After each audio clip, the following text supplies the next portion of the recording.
Today we're going to build an epic battle between two LEGO armies. The Legion of the Bloodless has attacked the world of humans. This is the undead army from my fantasy world. It includes hordes of skeletons, swarms of zombies, vampire knights, and other cursed creatures.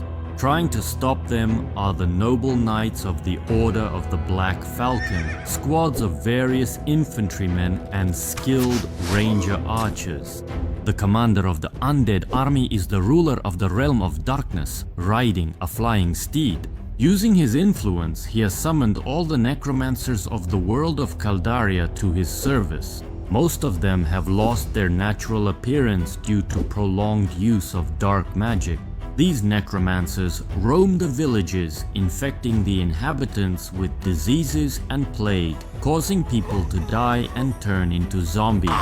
Necromancers also visit cemeteries and battlefields to carefully resurrect skeletal warriors and control them.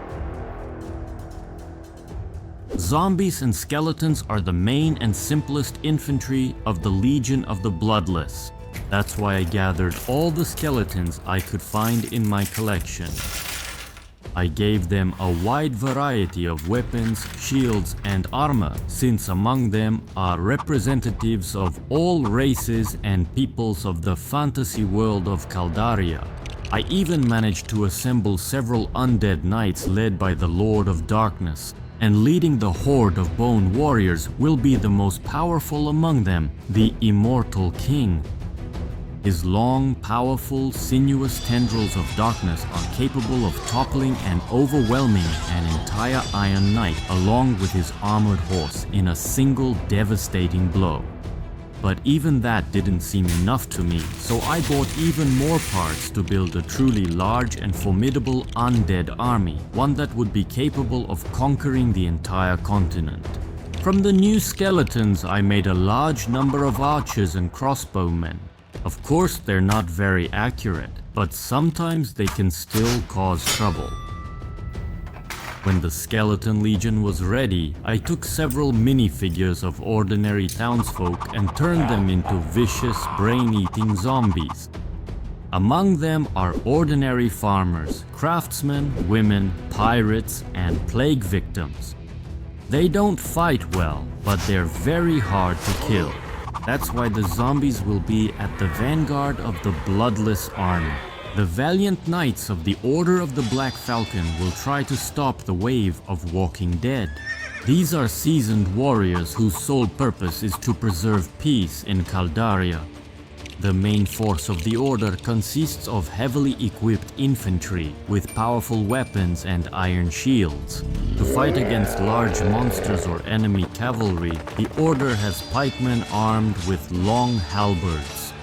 Together, they form an unbreakable phalanx, and the most experienced soldiers become elite mounted knights and leaders of the Order. As a mark of respect, they receive plate armor bearing the symbol of the Black Falcon and round decorated shields. But the most famous members of the Order are their rangers.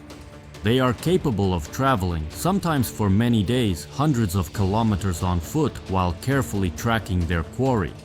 And their highly trained falcons allow them to see everything for many miles around. As for support during campaigns and as light infantry in battle, the young apprentices of the Order take on these roles.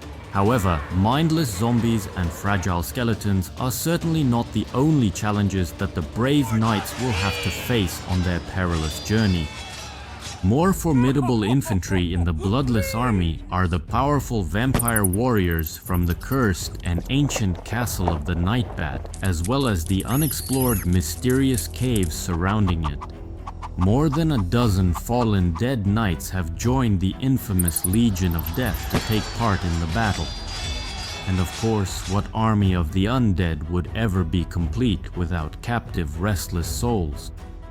Ghosts of notorious thieves, ruthless murderers, cunning deceivers, seductive seductresses, and infamous traitors. And to control them, I'll add a skilled conduit mage and a soul-stealing demon who will capture the wandering souls of fallen enemies. As additional support, I'll add I'll add a few mysterious forest witches, specifically the legendary Baba Yagas, who are known to fly on their old, creaky brooms and cast their magical spells, as well as some skilled occultists to help create powerful, intricate spells and summon mighty, awe-inspiring creatures. There are clearly fewer brave knights in their distinctive blue cloaks, so I'll build a small fortified stone fortress for them. It will serve as a watch-out post, strategically located on the winding mountain road. I'll construct 2 tall towers on the steep mountainside and connect them with a high, sturdy wall to provide extra protection and a commanding view of the surrounding area. I'll make the towers of the defensive fortification round.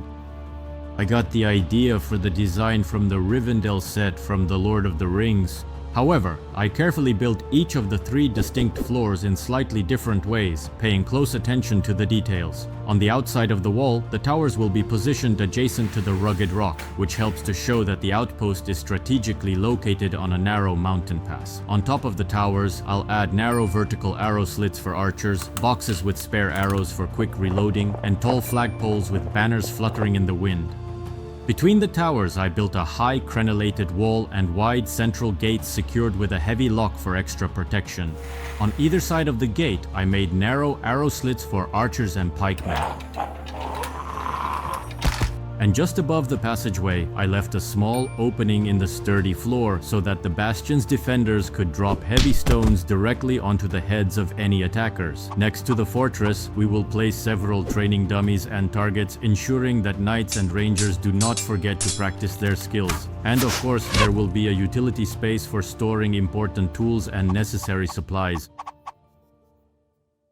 The silent, menacing legion of the Bloodless slowly moved toward the first human bastion, a small, fortified fortress on the mountain pass, which was controlled by the vigilant Black Falcon Knights. This stronghold served as the main gateway to the lands of the Kingdom of Carindor. The first to notice the approaching danger were the sharp-eyed falcons of the scouts soaring high in the sky. Right after them, the signal horns sounded loudly. The fortress garrison immediately began to arm themselves and take up defensive positions on the high stone walls. In the front row stood the skilled archers. Right behind them were the heavily armored falcon infantry, while the remaining swordsmen and pikemen formed a disciplined phalanx behind the gates. The mounted knights prepared to engage in battle if the defenses were breached. The first to enter the battle were hordes of vicious zombies and flying wraiths. While the walking dead pressed their bodies against the gates, the souls of the departed flew through the walls, sowing chaos and disorder among the defenders, preventing the archers from taking aim. This allowed the skeleton hordes to set their ladders against the fortress walls without hindrance. The Knights of the Order immediately engaged the undead in battle. Unable to withstand the onslaught, the lock cracked and the gates burst open with a crash.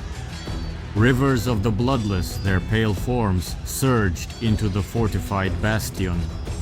At that moment, the main strike force emerged on the battlefield, the heavily armored vampire warriors.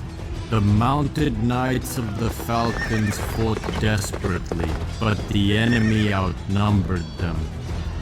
But the final blow to the defenders' hope was a piercing, deafening roar that sounded like a clap of thunder.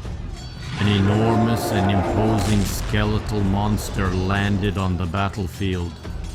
A resurrected ancient dragon, once thought to be nothing more than a legend. In the final moments of his life, the senior ranger of the Black Falcons managed to send his loyal bird with a warning to the king of the Kingdom of Carindor. Now he is methodically gathering everyone who is capable of fighting to stand together against the unknown, once terrifying enemy.